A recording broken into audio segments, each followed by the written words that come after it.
নমস্কাৰ বন্ধুসকল, আপোনালোক সকলোকে স্বাগতম জনাইছোঁ অসমীয়া শিক্ষামূলক ইউটিউব চেনেল আসাম জব ইনফৰমেশ্যনলৈ। বন্ধুসকল, SCERT ওলাইছে ৰিক্ৰুইটমেণ্ট 2019 চনৰ বাবে সৰ্বমুঠ 60টা পদ খালী হৈছে।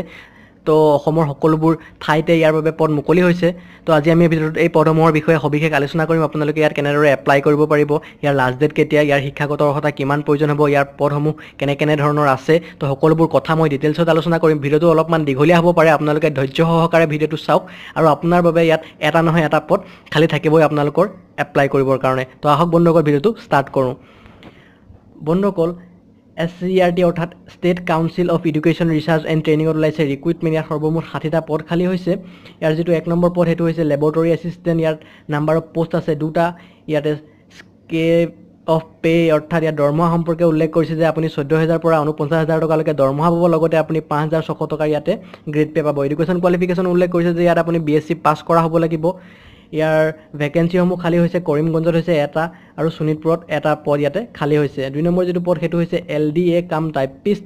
ইয়াতে নাম্বাৰ অফ পোষ্ট আছে 12টা। ইয়াতে দৰমহা সম্পৰ্কে উল্লেখ কৰিছে যে আপুনি 14,000 টকাৰ পৰা 49,000 টকালৈকে দৰমহা পাব, লগতে আপুনি 5,600 টকা ইয়াতে গ্ৰেড পে পাব।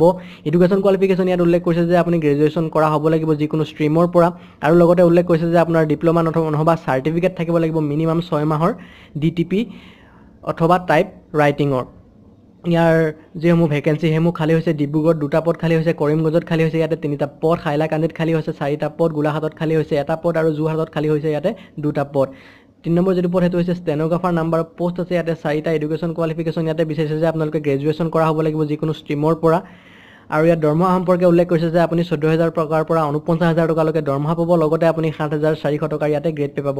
ইয়াৰ পদসমূহ খালী হৈছে ধুবুৰীত খালী হৈছে এটা, লখিমপুৰত খালী হৈছে 2টা পদ, হাইলাকান্দিত খালী হৈছে এটা পদ। 4 নম্বৰ যিটো পদ সেইটো হৈছে অফিচ এছিষ্টেণ্ট। ইয়াতে নাম্বাৰ অফ পোষ্ট আছে 2টা। এডুকেশ্যন কোৱালিফিকেশ্যন বিচাৰিছে যে আপোনালোকে গ্ৰেজুৱেশ্যন কৰা হ'ব লাগিব যিকোনো ষ্ট্ৰীমৰ পৰা, লগতে ইয়াতে দৰমহা সম্পৰ্কে উল্লেখ কৰিছে যে আপুনি 14,000 টকাৰ পৰা 49,000 টকালৈকে দৰমহা পাব, লগতে আপুনি 5,600 টকাৰ ইয়াতে গ্ৰেড পে পাব। ইয়াৰ পিছত 5 নম্বৰ যিটো পদ সেইটো আহিলে লাইব্ৰেৰিয়ান। ইয়াতে নাম্বাৰ অফ পোষ্ট আছে 3টা বন্ধুসকল, আৰু ইয়াতে এডুকেশ্যন কোৱালিফিকেশ্যন বিচাৰিছে যে আপোনালোকে গ্ৰেজুৱেট কৰা হ'ব লাগিব in library and information service, আৰু ইয়াতে আপোনাৰ দৰমহা সম্পৰ্কে উল্লেখ কৰিছে যে আপুনি 14,000 টকাৰ পৰা 49,000 টকালৈকে দৰমহা পাব, লগতে আপুনি 7,400 টকাৰ ইয়াতে গ্ৰেড পে পাব। ইয়াৰে পদসমূহ খালী হৈছে বন্ধুসকল ধুবুৰীত খালী হৈছে এটা পদ, শোণিতপুৰত খালী হৈছে এটা পদ, কৰিমগঞ্জত খালী হৈছে ইয়াতে বন্ধুসকল এটা পদ। 6 নম্বৰ যিটো পদ সেইটো হৈছে ৱৰ্ক এক্সপিৰিয়েঞ্চ টিচাৰ। ইয়াতে নাম্বাৰ অফ পোষ্ট আছে 2টা। এডুকেশ্যন কোৱালিফিকেশ্যন বিচাৰিছে যে বন্ধুসকল আপোনালোকে গ্ৰেজুৱেশ্যন কৰা হ'ব লাগিব, আৰু ইয়াতে দৰমহা সম্পৰ্কে ইয়াতে উল্লেখ কৰিছে যে আপুনি 14,000 টকাৰ পৰা 49,000 টকালৈকে দৰমহা পাব, লগতে আপুনি 7,400 টকাৰ ইয়াতে গ্ৰেড পে পাব। ইয়াতে পদসমূহ খালী হৈছে তিনিচুকীয়াৰ বাবে খালী হৈছে এটা পোষ্ট, আৰু কাছাৰৰ বাবে ইয়াতে খালী হৈছে এটা পোষ্ট। 7 নম্বৰ যিটো পদ সেইটো হৈছে টেকনিচিয়ান। ইয়াতে নাম্বাৰ অফ পোষ্ট আছে 3টা। এডুকেশ্যন কোৱালিফিকেশ্যন ইয়াতে বিচাৰিছে যে আপোনালোকে গ্ৰেজুৱেশ্যন কৰা হ'ব লাগিব যিকোনো ষ্ট্ৰীমৰ পৰা, আৰু লগতে আপোনালোকে PGDCA কৰা হ'ব লাগিব। ইয়াতে দৰমহা সম্পৰ্কে উল্লেখ কৰিছে যে আপোনালোকে 22,000 টকাৰ পৰা 87,000 টকালৈকে ইয়াতে দৰমহা পাব, লগতে আপুনি 9,100 টকাৰ ইয়াতে গ্ৰেড পে পাব। কৰিমগঞ্জৰ বাবে ইয়াতে খালী হৈছে এটা পোষ্ট, বঙাইগাঁৱৰ বাবে ইয়াতে খালী হৈছে এটা পোষ্ট, আৰু হাইলাকান্দিৰ বাবে ইয়াতে খালী হৈছে এটা পোষ্ট।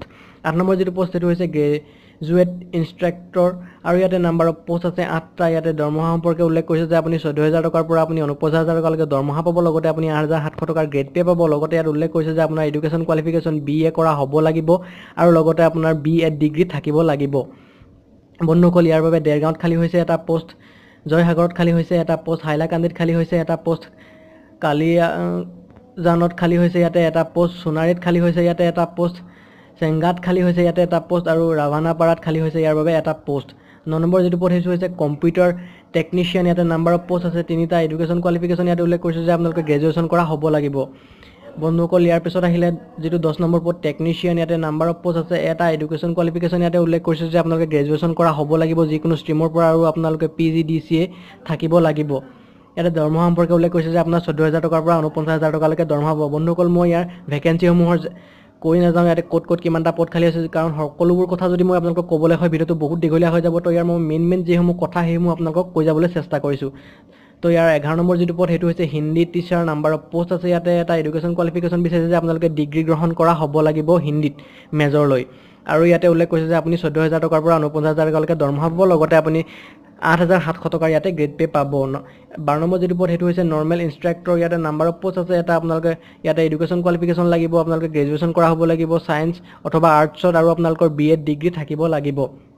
13 নম্বৰ যিটো পদ সেইটো হৈছে ডেমনষ্ট্ৰেটৰ ইয়াতে নাম্বাৰ অফ পোষ্ট ইয়াতে খালী হৈছে 3টা আৰু এডুকেশ্যন কোৱালিফিকেশ্যন বিচাৰিছে যে আপোনালোকে BSc কৰা আপোনালোকে হ'ব লাগিব ফিজিক্স কেমেষ্ট্ৰি অথবা বটানীত অথবা জুলজিত আপোনালোকে মেজৰ লৈ পিনি BSc কৰা হ'ব লাগিব ইয়াতে বন্ধুসকল 14 নম্বৰ যিটো পদ সেইটো হৈছে লাইব্ৰেৰী এছিষ্টেণ্ট এটা নাম্বাৰ অফ পোষ্ট আছে 14টা এডুকেশ্যন কোৱালিফিকেশ্যন বিচাৰিছে যে আপোনালোকে গ্ৰেজুৱেশ্যন কৰা হ'ব লাগিব যিকোনো ডিসিপ্লিনৰ পৰা ইয়াতে 15 নম্বৰ যিটো পদ সেইটো হৈছে LDA কাম টাইপিষ্ট এটা নাম্বাৰ অফ পোষ্ট আছে দুটা বন্ধুসকল এই দুটা পদৰ বাবে SC সকলৰ বাবে আছে তো ৰিজাৰ্ভ আছে এই পদকেইটা আৰু ইয়াতে এডুকেশ্যন কোৱালিফিকেশ্যন বিচাৰিছে আপোনালোকে গ্ৰেজুৱেশ্যন কৰা হ'ব লাগিব যিকোনো ষ্ট্ৰীমৰ পৰা ইয়াতে 16 নম্বৰ যিটো পদ সেইটো হৈছে ইনষ্ট্ৰাক্টৰ নাম্বাৰ অফ পোষ্ট আছে ইয়াতে এটা এডুকেশ্যন কোৱালিফিকেশ্যন বিচাৰিছে যে আপোনালোকে গ্ৰেজুৱেশ্যন কৰা হ'ব লাগিব সায়েন্স নহবা আৰ্টছত আৰু আপোনালোকৰ BA ডিগ্ৰী থাকিব লাগিব আৰু আপোনালোকে ইয়াতে দৰমহা হ'ব 14000 টকাৰ পৰা 49000 টকালৈকে আৰু লগতে 8700 টকাৰ গ্ৰেড পে পাব 17 নম্বৰ যিটো পদ সেইটো হৈছে assistant teacher number of post আছে ইয়াতে 4টা এডুকেশ্যন কোৱালিফিকেশ্যন বিচাৰিছে যে আপোনালোকে গ্ৰেজুৱেশ্যন কৰা হ'ব লাগিব সায়েন্স নহবা আৰ্টছত আৰু আপোনালোকৰ BA ডিগ্ৰী থাকিব লাগিব 18 নম্বৰ যিটো পদ সেইটো হৈছে অপাৰেটৰ ইয়াতে নাম্বাৰ অফ পোষ্ট আছে এটা এডুকেশ্যন কোৱালিফিকেশ্যন বিচাৰিছে যে আপোনালোকে গ্ৰেজুৱেশ্যন কৰা হ'ব লাগিব যিকোনো ষ্ট্ৰীমৰ পৰা আৰু ইয়াতে 19 নম্বৰ যিটো পদ সেইটো হৈছে নৰ্মেল ইনষ্ট্ৰাক্টৰ ইয়াতে নাম্বাৰ অফ পোষ্ট আছে 4টা এডুকেশ্যন কোৱালিফিকেশ্যন বিচাৰিছে যে আপোনালোকে গ্ৰেজুৱেশ্যন কৰা হ'ব লাগিব সায়েন্স নাইবা আৰ্টছত আৰু লগতে আপোনালোকে BA ডিগ্ৰী গ্ৰহণ কৰা হ'ব লাগিব ইয়াতে বন্ধুসকল এই পদসমূহৰ বাবে যিটো বয়স সেইটো নিৰ্ধাৰিত কৰি দিছে যে আপোনালোকৰ বয়স 18 বছৰৰ পৰা 44 বছৰৰ ভিতৰত হ'ব লাগিব লগতে যিসকল OBC আৰু MOBC কেণ্ডিডেট আছে তেওঁলোকে ইয়াতে 3 বছৰ এজ ৰিলেক্সেশ্যন পাব আৰু লগতে যিসকল SC ST প্লেন আৰু ST হিলছৰ কেণ্ডিডেট আছে তেওঁলোকে ইয়াতে 5 বছৰ এজ ৰিলেক্সেশ্যন পাই যাব তো আপোনালোকে ইয়াৰ পিছত আহিল হাউ টু এপ্লাই আপোনালোকে এপ্লাই কেনেদৰে কৰিব তো আপোনালোকে অনলাইন যোগে এপ্লাই কৰিব লাগিব ইয়াতে এটা ৱেবছাইট দি দিছে www.scert.assam.online.in এই ৱেবছাইটটোত গৈ আপোনালোকে অনলাইন কৰিব পাৰিব বন্ধুসকল অনলাইন আৰম্ভ হৈছে 14 মাৰ্চৰ পৰা আৰু অনলাইন শেষ হ'ব 12 এপ্ৰিলত তো আপোনালোকে অনলাইন কৰিব পাৰিব যদি আপোনালোকে এই পদকেইটাৰ বাবে অনলাইন কৰিম বুলি ভাবিছে বন্ধুসকল অনলাইন কৰাৰ আগতে মই আপোনালোকক অনুৰোধ কৰিম যে আপোনালোকে এই নটিফিকেশ্যনটো ভালদৰে এবাৰ নিজে পঢ়ি লওক মই কাৰণ সকলোবোৰ কথা মই ভিডিঅ'টোত ক'ব পৰা নাই কাৰণ ভিডিঅ'টো সকলোবোৰ কথা যদি ভিডিঅ'টোত মই ক'বলৈ যাওঁ তেনেহ'লে ভিডিঅ'টো বহুত দীঘলীয়া হৈ যাব তো আপোনালোকক মই ভিডিঅ'টোৰ ডেছক্ৰিপশ্যন বক্সত এটা লিংক দি দিছোঁ সেই লিংকটোত গৈ আপোনালোকে ইয়াৰ যিখন নটিফিকেশ্যন আছে সেই নটিফিকেশ্যনটো ভালদৰে পঢ়ি ল'ব পাৰিব আৰু তাৰ পৰাই আপোনালোকে যিখন অফিচিয়েল এডভাৰটাইজমেণ্ট আছে সেইখনো ডাউনলোড কৰি ল'ব পাৰিব তো লিংকটোত গৈ আপোনালোকে এবাৰ ভালদৰে নিজে পঢ়ি চাই লওক তো আজিলৈ ইমানেই বন্ধুসকল যদি ভিডিঅ'টো চাই ভাল পালে তেনেহ'লে এটা লাইক কৰিব আৰু আপোনালোকৰ বন্ধু বান্ধৱীৰ সৈতে ভিডিঅ'টো শ্বেয়াৰ কৰিবলৈ নাপাহৰিব আৰু চেনেলটো যদি প্ৰথমবাৰৰ বাবে ভিজিট কৰিছে চেনেলটো ছাবস্ক্ৰাইব কৰি ল'ব তো আজিলৈ ইমানেই বাই বাই টেক কেয়াৰ